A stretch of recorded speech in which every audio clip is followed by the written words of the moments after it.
سلام، به کانال آشپزی من خوش اومدید. امروز با طرز تهیه یک بستنی سنتی فوق‌العاده راحت و خوشمزه خدمتتون رسیدم. بریم که با هم مواد اولیه‌اش رو مرور کنیم. شیر 1 لیتر، شکر 500 گرم، گلاب 1/2 پیمانه، خامه صبحانه 1/2 پیمانه، پسته خرد شده 1/4 پیمانه، گردوی خرد شده 1/4 پیمانه، زعفران 1 قاشق چایخوری، پودر کاکائو 1 قاشق غذاخوری، ثعلب 1/2 قاشق چایخوری. بریم که با هم طرز تهیه این بستنی خوشمزه رو نگاه کنیم. ابتدا شکر رو به همراه ثعلب خوب مخلوط میکنیم و کنار دستمون قرار میدیم.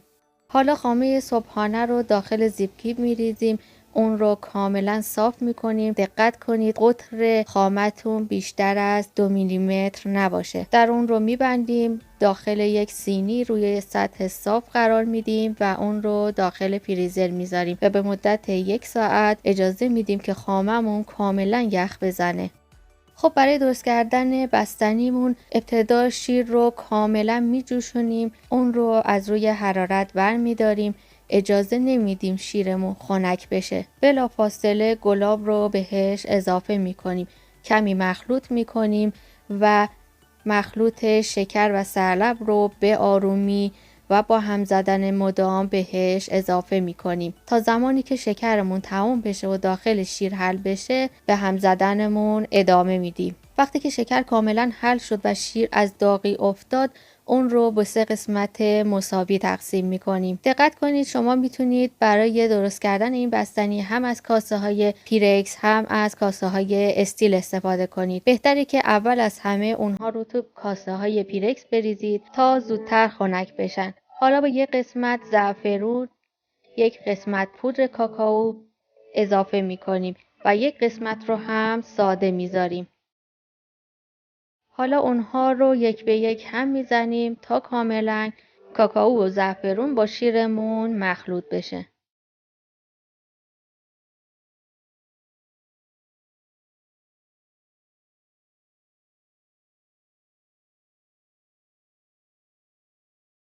وقتی که کاملا با هم مخلوط شدن اونها رو به مدت نیم ساعت داخل فریزر قرار میدیم. خب بعد از نیم ساعت اونها رو از فریزر خارج میکنیم و کمی اونها رو هم میزنیم و دوباره داخل فریزر قرار میدیم.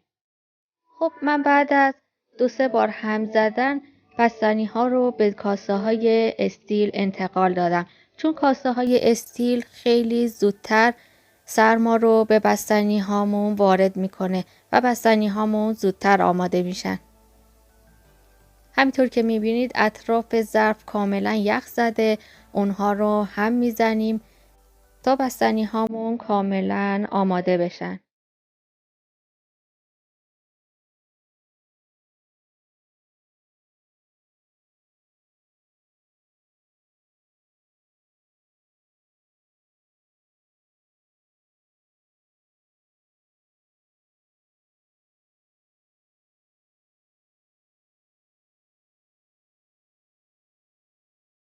خب خامه را از فریزر خارج میکنیم، اون رو داخل خود پلاستیک خرد میکنیم و داخل ظرف میریزیم و کنار دستمون قرار میدیم.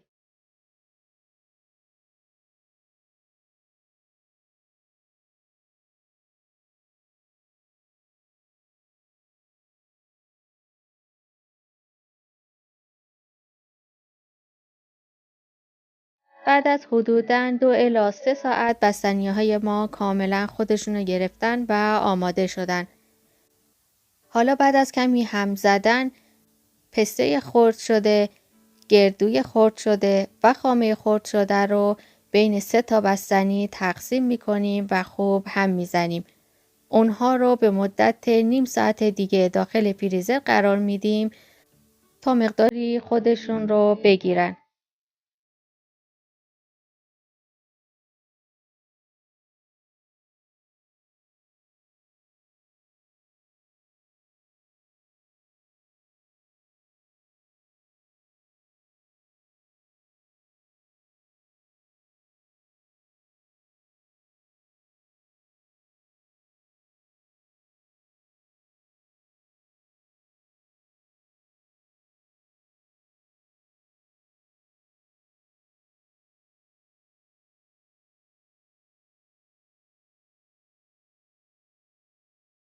حالا داخل قالب مورد نظرمون رو که بهتر مستطیل شکل باشه با سلفون کاملا میپوشونیم و لبه های سلفون رو به سمت بیرون میاریم. ابتدا بستنی کاکائویی رو داخل ظرف میریزیم، کاملا اون رو فشرده میکنیم و سطح اون رو صاف میکنیم.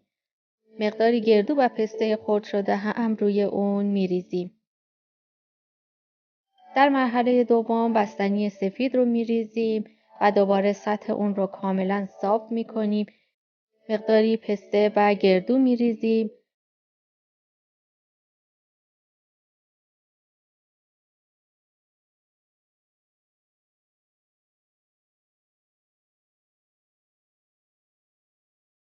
و در انتها بستنی زعفرونی رو روی اون میریزیم.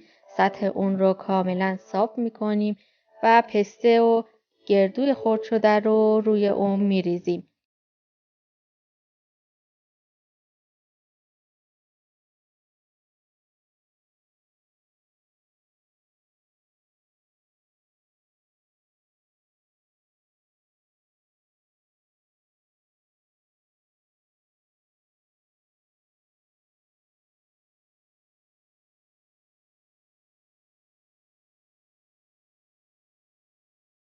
حالا سلفون رو روی بستنی برمیگردونیم و کاملا روی اون رو میپوشونیم تا هوا نرسه و خشک نشه.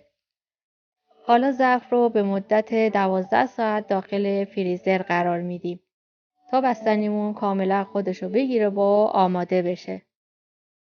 خب بعد از 12 ساعت بستنی رو از قالب خارج میکنیم و اون رو برش میزنیم و داخل ظرف سرو میریزیم.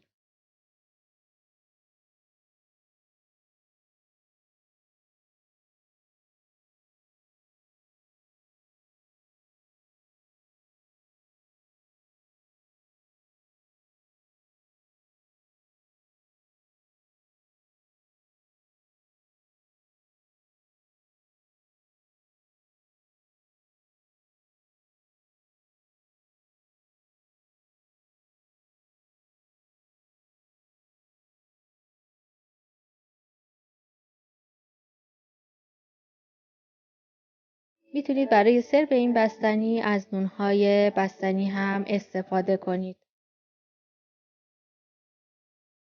ممنون که تا انتهای ویدیو همراه من بودین. اگر از ویدیو خوشتون اومده اون رو لایک کنید، کانال من رو سابسکرایب کنید و زنگوله کنار اون رو بزنید که اگر ویدیو جدید گذاشتم از اون با خبر بشید.